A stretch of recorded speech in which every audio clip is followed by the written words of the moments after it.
My mother-in-law invited my husband over to talk, but what I didn't know was that they were building a secret relationship behind my back that would destroy our marriage forever. I should have known something was wrong when Marcus started spending Sunday afternoons at his mother's house without me. But I was too busy texting Dylan to care. God, even typing his name makes me sick now. Dylan from my yoga class, with his perfect smile and the way he'd brush his hand against mine during partner poses. I told myself it was harmless. Just innocent flirting. Marcus worked so much lately, traveling for his consulting firm, leaving me alone with our twin 4-year-olds every weekend. I deserved a little attention, right? That's what I kept telling myself as Dylan's texts got bolder. As our coffee dates turned into afternoon drives. As I started lying to Marcus about where I was going. Mom's watching the kids, I'd say, when they were at daycare and I was meeting Dylan at some hotel bar, letting him buy me drinks and tell me how beautiful I was. How Marcus didn't deserve me.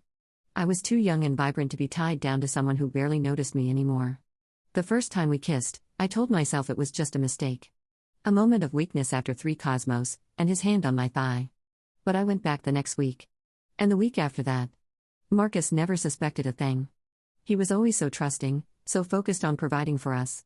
Even when I started coming home late, making excuses about traffic or errands, he just kissed my forehead and asked if I needed help with dinner. That should have broken my heart. Instead, it made me angry. Why wasn't he fighting for me? Why wasn't he jealous?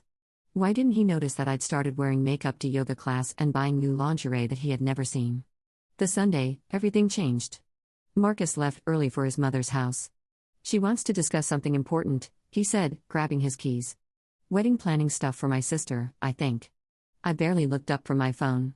Dylan had sent me a selfie from his morning run, shirtless and glistening with sweat. Take your time, I muttered. As soon as Marcus's car pulled out of the driveway, I called Dylan.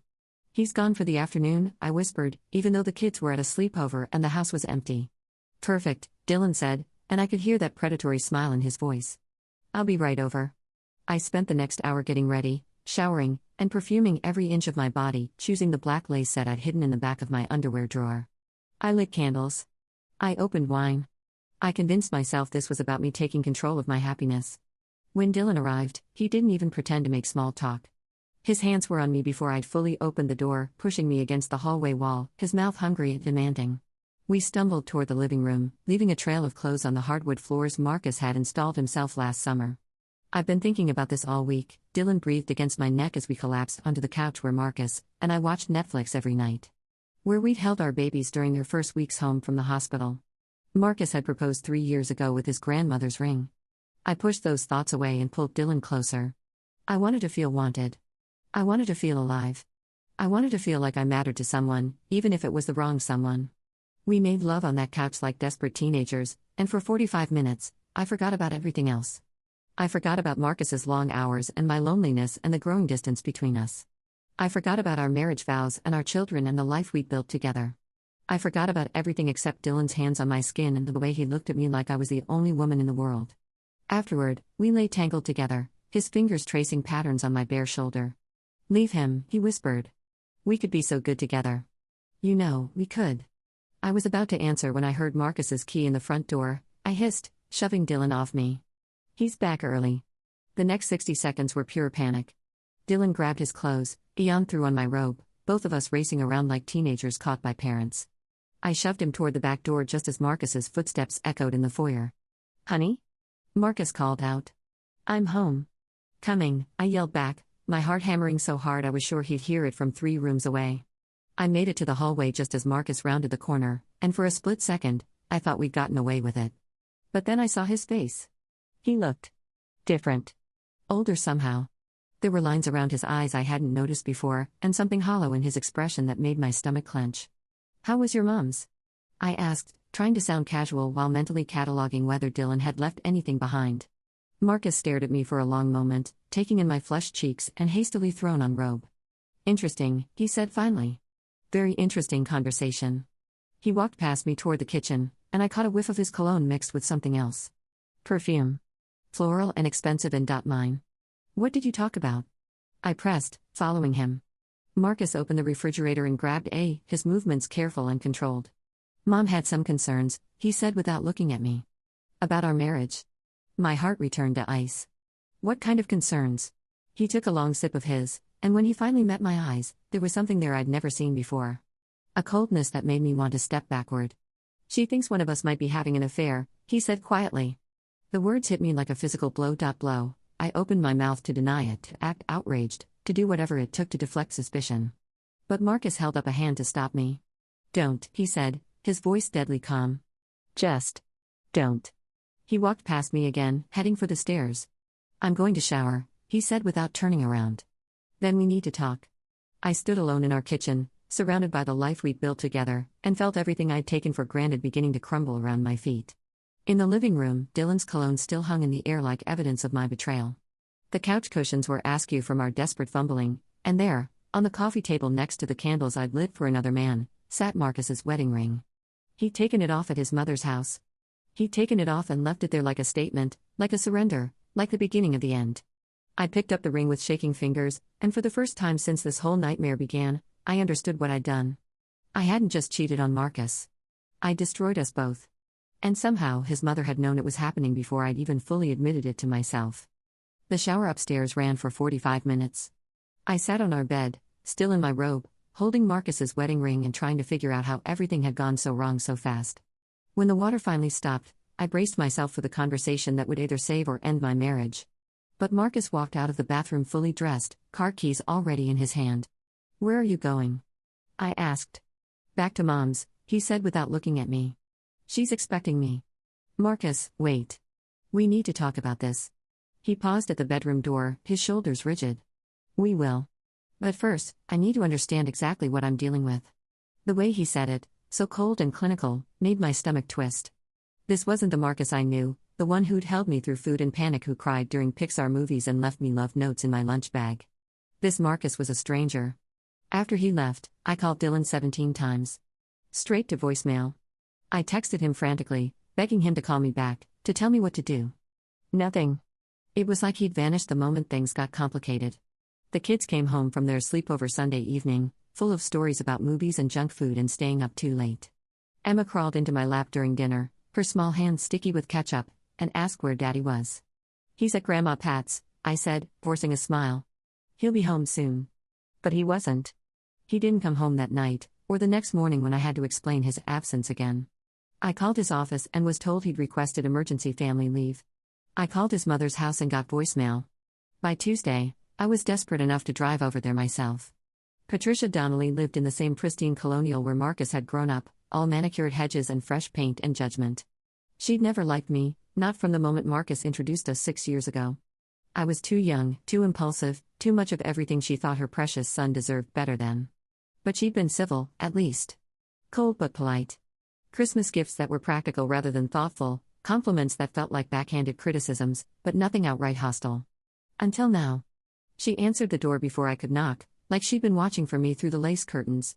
She looked EXE same as always, silver hair perfectly styled, pearls at her throat, that tight smile that never reached her eyes. "Sarah," she said, not stepping aside to let me in. "I wondered when you'd show up." "I need to see Marcus," I said. "We need to talk." "He's not here. His car is in your driveway." Patricia glanced over her shoulder, then stepped outside and closed the door behind her. We stood on her front porch like two women negotiating the terms of a war neither of us had officially declared yet. "He went for a walk," she said.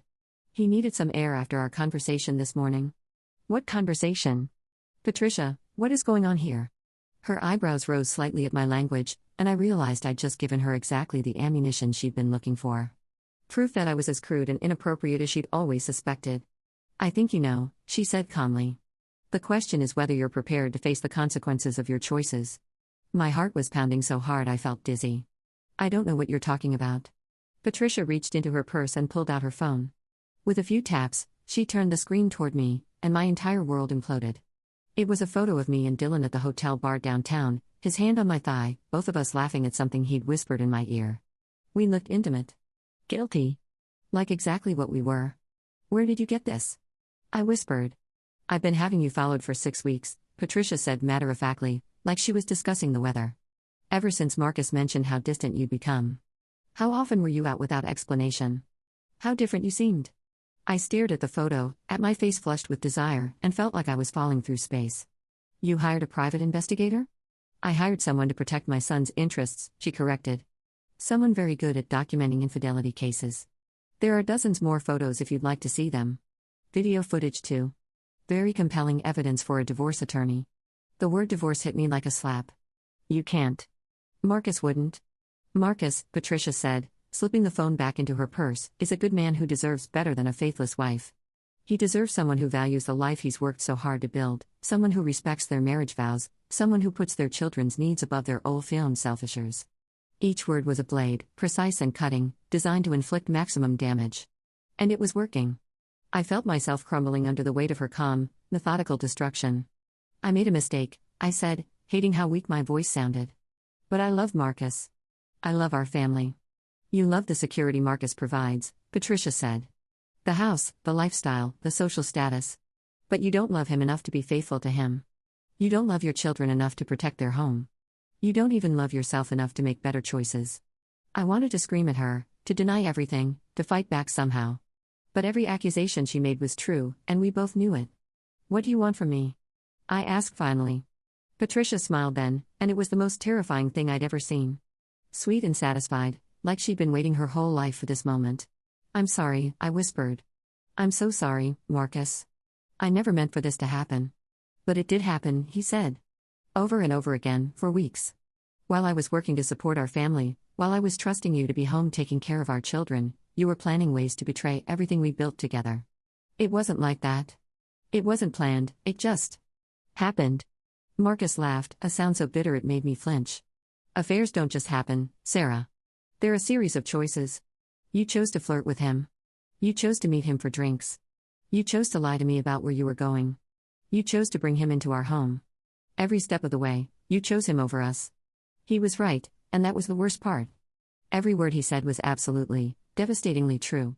The agreement gives you 2 weeks to find somewhere else to live, Marcus continued. You can see the kids on weekends, supervised visits until we establish a more permanent arrangement. You'll get half the savings account and your car. Everything else stays with me and the children. That's not enough, I said automatically, then immediately regretted it when I saw the flash of anger in his eyes. Not enough? He repeated. You destroy our marriage, traumatize our children, and me in front of everyone we know, and you think you deserve more than that? I think I deserve the chance to fight for my family, I said. To try to make this right. Patricia laughed softly. Make it right? Darling, there's no coming back from this. The trust is gone. The respect is gone. The love. Well, that died the moment you decided another man's attention was worth more than your husband's devotion. Marcus was looking at me like I was a stranger, like 6 years of marriage and 2 children and a lifetime of shared memories meant nothing. Like I'd become someone he didn't recognize and didn't want to know. Sign the papers, Sarah, he said quietly. Don't make this harder than it has to be. And if I don't? Then we go to court, Patricia answered for him. With all the evidence. All the photos and testimony, and documentation of your infidelity. We drag you through a very public, very divorce proceeding where everyone we know gets to see exactly what kind of person you are. She paused, letting that sink in. Your parents will see the photos. Your sister. Your friends from the neighborhood. The other parents at Emma and Jake's school. Everyone will know that you're away from your family for a few afternoons with a yoga instructor who won't even answer your calls now that things have gotten complicated. The mention of Dylan's silence was like salt in an open wound, but Patricia wasn't finished. Your children will grow up knowing that mommy chose a stranger over daddy. That mommy broke up their family because she wanted something more exciting than the man who loved her unconditionally. I looked at Marcus, searching for any sign of the man I'd fallen in love with, any hint that this could be undone. But his face was a mask of cold determination, and I realized that the Marcus I'd known was gone forever. I'd killed him with my choices, my lies, my betrayal. And his mother was just cleaning up the mess. I signed the papers on a Tuesday morning in a lawyer's office that smelled like leather and disappointment. Marcus sat across from me, never once meeting my eyes, while his attorney explained each clause in language designed to make me disappear as quietly and completely as possible. 2 weeks later, I was living in a studio apartment across town, surrounded by the few possessions I'd been allowed to take. Mostly clothes and a handful of photos from before I'd ruined everything. The silence was deafening. Dylan never called me back. I found out later through mutual friends at the yoga studio that he'd started seeing someone new the week after our encounter at my house. A 23-year-old Pilates instructor named Bree who posted bikini selfies on Instagram and probably had never heard of marriage vows or consequences or the way a 4-year-old's face crumples when you have to explain why mommy doesn't live here anymore. The first supervised visit with Emma and Jake was at a community center that specialized in broken families. They had rooms designed to look cheerful and normal, with bright walls and toys and books, but everyone there knew why we were pretending to have fun under the watchful eyes of a court-appointed supervisor. "Why can't we come home with you?" Emma asked, looking around the sterile playroom with confused eyes. "Because Mommy made some bad choices," I said, the words burning my throat. "And now things have to be different for a while." "What bad choices? How do you explain adultery to a 4-year-old? How do you tell your daughter that you valued your selfish desires more than her stability, her security, her right to grow up in an intact home?" "I'm Daddy's feeling very badly," I said finally. "And when you see someone that much, sometimes they can't forgive you." Jake, who'd been quietly coloring, looked up with Marcus's serious brown eyes. "Did you say you were sorry?" "Yes, baby. I said I was sorry many times." "But Daddy doesn't believe you?" Out of the mouths of my 6-year-old son had grasped in one question what I'd spent weeks trying to avoid understanding. Marcus didn't believe my apologies because my actions had made them meaningless. "Sometimes, sorry isn't enough," I whispered. The supervised visits lasted 3 months. 3 months of awkward hours in community center rooms, of my children slowly pulling away from me, of watching them learn that I wasn't someone they could count on anymore. Then Patricia's next move became clear. I got the call from Marcus's lawyer on a Thursday evening. They were seeking to modify the custody arrangement. Supervised visits were being replaced with something called therapeutic reunification, which meant I'd see my children once a month in the presence of a family therapist, and only if both Emma and Jake expressed a desire to see me. "This is," I told the attorney. "She's trying to erase me from their lives. Mrs. Donnelly, your ex-husband has remarried. His new wife has expressed concerns about the impact your visits are having on the children's emotional well-being." Remarried. The word hit me like a freight train. "What do you mean, remarried?" "We've only been divorced for 4 months. They had a small ceremony last weekend. Very private. Just family." I hung up and immediately drove to what used to be my house, the colonial I'd helped pick out, where I painted nurseries and hung family photos and built what I thought was a forever life. There was a different car in the driveway. A sensible Honda Civic with a coexist bumper sticker and a yoga mat visible through the back window. The garden I'd planted was perfectly maintained, and there were new curtains in the kitchen window. I sat in my car across the street, watching until the front door opened and my replacement stepped out. She was everything I wasn't. Older, maybe 35.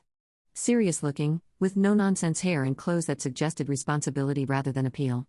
She moved with calm efficiency, loading the dishwasher through the window, wiping down counters with the methodical care of someone who took homemaking seriously. When Marcus came into view, I barely recognized him. He looked happy. Relaxed in a way he hadn't been in years, even before the affair. He wrapped his arms around her from behind, and she leaned into him with the easy comfort of someone who belonged there. They belonged together in a way Marcus and I never had. She was Patricia's dream daughter-in-law, and I could see why. Stable. Mature. Someone who would never be tempted by attention from yoga instructors or hotel bars or the thrill of a forbidden attraction. Someone who would never destroy her children's lives for a few hours of feeling wanted. Emma and Jake ran into the kitchen, then, laughing about something, and I watched my daughter climb into her new stepmother's lap like it was the most natural thing in the world. Like she'd never had another mother at all. That's when I understood Patricia's real game. She hadn't just wanted to punish me for the affair. She'd wanted to replace me entirely, to find Marcus someone worthy of him and erase me from their family narrative so completely that my children would grow up thinking of someone else as their real mother. And it was working. The therapeutic reunification sessions were a joke. Emma and Jake were polite but distant, like I was an acquaintance they were obligated to spend time with. They talked about their new school, their new friends, and their new mom's cooking. When I tried to reminisce about our life together before the divorce, they looked at me with blank confusion, like those memories belonged to someone else. "Do you miss me?" I asked Emma during our last session. She considered the question with 4-year-old seriousness. "Sometimes," she said finally. "But mostly I miss the old mommy." "I'm the old mommy, sweetheart." Emma shook her head. "The old mommy loved Daddy. You're the mommy who made him cry." I never saw them again after that. Marcus moved the family to another state 6 months later. His job transferred him to Denver, and they bought a house in a good school district where nobody knew about his first wife or the affair that ended their marriage. Where Emma and Jake could grow up without the shadow of my mistakes following them around. I found out through a mutual friend who felt bad enough about the whole situation to give me periodic updates. The kids were thriving. Emma had started piano lessons. Jake was on a soccer team. They called their stepmother Mom now, and when school forms asked about their family, there was no mention of a biological mother living in another state. Patricia had achieved the complete erasure she'd orchestrated from the beginning. I tried to rebuild my life. Got a job at a marketing firm, started therapy, even went on a few dates with men who didn't know about my past. But the shame followed me everywhere. In quiet moments, I'd remember Dylan's hands on my skin and Marcus's face when he realized what I'd done, and the guilt would crash over me like a wave. I tried to write letters to Emma and Jake, thinking maybe when they were older, they'd want to understand what happened, want to know that I'd love them even when I'd made the worst possible choices. But what was I going to tell them? That their mother had valued a few hours of excitement over their entire childhood? That I traded their stability for the temporary thrill of feeling desired by a man who disappeared the moment things got complicated? No version of that story didn't make me the villain. 5 years passed.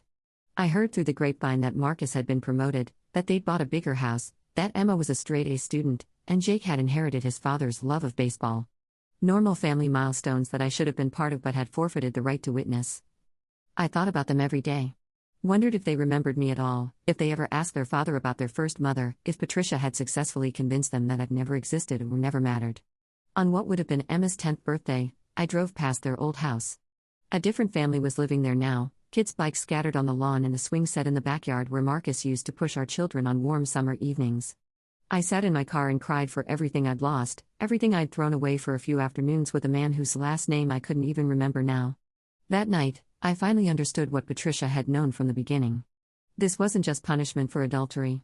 This was the natural consequence of my choices playing out to their logical conclusion. I'd chosen momentary pleasure over permanent commitment, and now I was living with the permanent loss that decision had earned me. My children were better off without me. They had a father who would never betray them, a stepmother who put their needs first, and grandparents who would protect their innocence from the knowledge that their biological mother had been capable of such devastating selfishness. I'd wanted to feel desired, to feel alive, to feel like I mattered to someone. Instead, I'd learned that I mattered so little to myself that I'd been willing to sacrifice everyone who loved me for the temporary validation of someone who never cared about me at all. The affair had lasted 6 weeks. The marriage had lasted 6 years. The consequences would last forever, because some betrayals are so complete, so devastating, that forgiveness becomes impossible and erasure becomes the only mercy left to give. I destroyed my family for a man who forgot my name the moment it became inconvenient to remember it.